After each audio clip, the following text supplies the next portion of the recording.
Ms. Tiley, can you hear me? Yes, Your Honor. Ms. Webb will be sitting down in 1 second.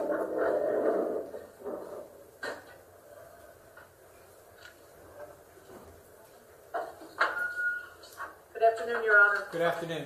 And for purposes of the video, can you hear me and also see me for the purpose of today's hearing? Yes, Your Honor.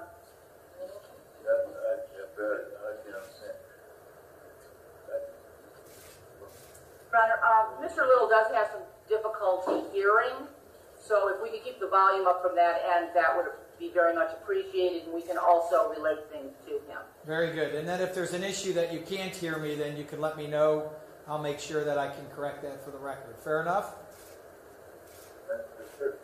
All right. Thank you, sir. All right. We're going to go on the record then with respect to this afternoon's docket. So we have case number 640008.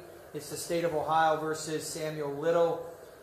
Mr. Little, for purposes of today's hearing, there's going to be a few matters that I'm going to address, and I'm going to need to have your cooperation. This case has come before this court, and on a prior date, I have appointed counsel to represent you. For the record, on July 10th of this year, I appointed the Public Defender's Office.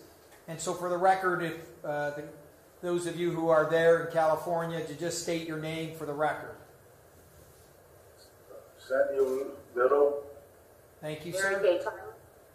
Mary Kay Tiley and Terry Webb. All right, so Ms. Webb and Ms. Tiley, for the record as well, before I begin to outline some of the procedures that will follow, have you had ample opportunity to speak to your client about today's proceedings? Yes, Your Honor. We had an opportunity to speak to him by phone twice. We met with him yesterday and again this morning. All right, thank you. And for purposes of today's hearing, does he waive his presence here in Cuyahoga County, the state of Ohio? Will he allow this proceeding to go forward by video? Yes, Your Honor. All right, thank you. For purposes of the courtroom, I'll have the prosecutor identify themselves for the record as well. Thank you, Your Honor. You're welcome.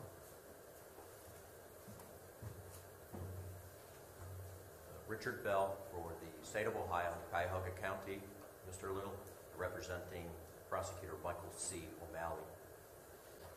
Could you hear the prosecution, Mr. Little? I didn't hear some of it. All right, so I'm going to go ahead and turn his microphone on just a little. Go ahead again, Mr. Bell. Thank you. Mr. Little, we met before in Texas. This is Rick Bell. I'm the prosecutor that interviewed you there. I'll be representing the Cuyahoga County Prosecutor's Office. The prosecutor is Michael C. O'Malley. All right, thank you. All right, so with respect to today's hearing, it's my understanding first that I'll move forward with an arraignment regarding this case. After conducting the arraignment, then I'll hear on the record from the state of Ohio regarding the change of plea that's going to be offered, and then in fact whether the plea will be accepted. The court will then advise Mr. Little of his constitutional rights before taking that plea, and then finally I'll move forward with sentencing. So again, arraignment. After the arraignment, discussions of plea, and then finally a sentencing. So with respect to your arraignment, Mr. Little, there are a number of rights that I want to explain to you. If there are any questions that you have, please ask your lawyers, and they can ask and answer those questions for me. You have the right to know and understand the charges that are placed before you. My understanding would be, counsel for Mr. Little, that you've had an opportunity to share the indictment that has been handed up from the grand jury here in Cuyahoga County. Is that fair for the record? Yes, Your Honor. All right, so having the indictment shared with you, it's a total of 10 counts in the indictment. You have a right to know and understand those charges placed before you. You have the right to a trial by jury. You can waive that trial and try the case to a judge here in Cuyahoga County. Regardless of whether you try the case by a jury or a judge, the state of Ohio has the burden of proof, and they have to prove your guilt beyond a reasonable doubt. So that means Mr. Bell and his staff have the opportunity of presenting the case to a jury or judge and doing so, presenting evidence. So what are your rights in Ohio regarding that evidence, Mr. Little? The state calls witnesses up to this witness stand, and they would have those witnesses testify. Your counsel can examine and cross-examine those witnesses. When the state is done with the presentation of their case, you may call witnesses to come in and testify. If either party's witness failed to appear, you can ask me as the judge to go out and arrest the witness. And we call that a bench warrant. So I could order someone to be arrested and brought in to testify either for you or the state of Ohio. Those are constitutional rights that you have, Mr. Little. You also have a right to remain silent. So nobody could force you to testify. No one could ever comment that you didn't testify. You have the right, sir, to a lawyer. And again, I've provided that opportunity through our public defender's office. There could be a fee for that, but that fee is waived because of your inability to pay. Finally, sir, the indictment that you have before you, your lawyers will speak on your behalf on 3 issues. The first issue would be, would you have the document in your possession for more than 24 hours? If you haven't, you could waive the 24-hour mandatory requirement. You could waive the reading of the indictment. So if you did not understand the 10 counts and your lawyers haven't had an ample opportunity to explain it to you, I could read the counts, but you could also waive the right to that reading. And then finally, I would have you enter a plea. And again, at the arraignment, I would have you enter a plea of not guilty so that we can proceed with the plea and then the sentencing. So counsel, on behalf of Mr. Little, would you like to speak with respect to the indictment before the court at this time? Yes, Your Honor. We have received a copy of the indictment. We have had it for more than 24 hours. We are waiving a reading in open court, and Mr. Little is tendering a plea of not guilty to the indictment for purposes of the arraignment. Given his incarceration in the state of California, we are not requesting the bond be set. All right. With respect to the case, then, no bond will be set with respect to his case. As the arraigning judge and the administrative presiding judge, I'll sign the case to my docket to handle today, as is the custom when I do early arraignment pleas and sentencings. So the case will be assigned to myself. With that being the case, there's a 10-count indictment. Count 1 being aggravated murder. Count 2 being aggravated murder. Count 3, 4, and 5 being kidnapping. Count 6 being aggravated murder. Count 7 being aggravated murder. And then count 8, 9, and 10 are charges of kidnapping. Those counts are before the court at this time. I'll note for the record that counsel for Mr. Little have filed for discovery. I know that was filed prior to the case being here on arraignment. Has counsel received discovery from the state of Ohio? Yes, we have, Your Honor. All right, thank you. So, Mr. Bell, at this time, it's my understanding then there'll be a potential change of plea placed on the record, of which I'll then inquire of Mr. Little and Ms. Tylee and Ms. Webb. Thank you, Your Honor. Mr. Little, can you hear me where I'm standing? What? Can you hear Mr. Bell, the prosecutor? Right now. Can you hear him? Yeah, I can hear him, but some. Please let me know if you can't hear me as we go through this. Ms. Tylee and Ms. Webb, can you hear Mr. Bell? We can, Your Honor.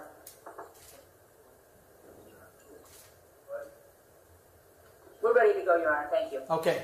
Go ahead. Thank you, Mr. Bell. Yes, Your Honor, you are correct. We are here on a 10-count indictment, State of Ohio versus Samuel Little, case number 640008. The first count is for aggravated murder, Your Honor. There are other counts as well. Count 2, aggravated murder. Count 6, aggravated murder. And count 7, aggravated murder. These counts all have the same penalty that I'll be describing here in a moment. There's also the additional counts on the indictment, Your Honor. Counts 3, 4, 5, 8, 9, and 10, for kidnappings that are on this original indictment. It's our understanding that the defendant wishes to withdraw his previously entered plea of not guilty and enter a plea of guilty to counts number 1 and 6, the aggravated murder count with prior calculation and design. First of all, for count 1, causing the death of Mary Jo Payton, and then in count 6, aggravated murder for causing the death of Rose Evans. There is a mandatory sentence of life imprisonment with parole eligibility after serving 20 years of imprisonment on each of these 2 counts. It's our understanding that the defendant is going to be agreeing to plead guilty to these 2 counts, 1 and 6, and agreeing that they would be served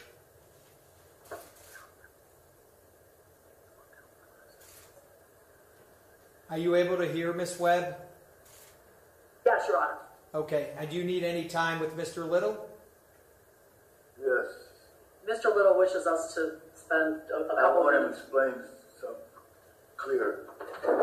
Is there a possibility that the audio can be silenced and we can go off the record so you can remain to be seated and have conversation at the table? Yes, sir. All right, thank you for that. So we're going to go off the record here and allow the conversation to take place, but I'm going to remain on the bench, Ms. Kiley and Ms. Webb. If you need longer to have a discussion and we need to recess, then you could advise the court. So at this time, we'll adjourn, but I'll remain on the bench. Thank you, Your Honor. Thank you.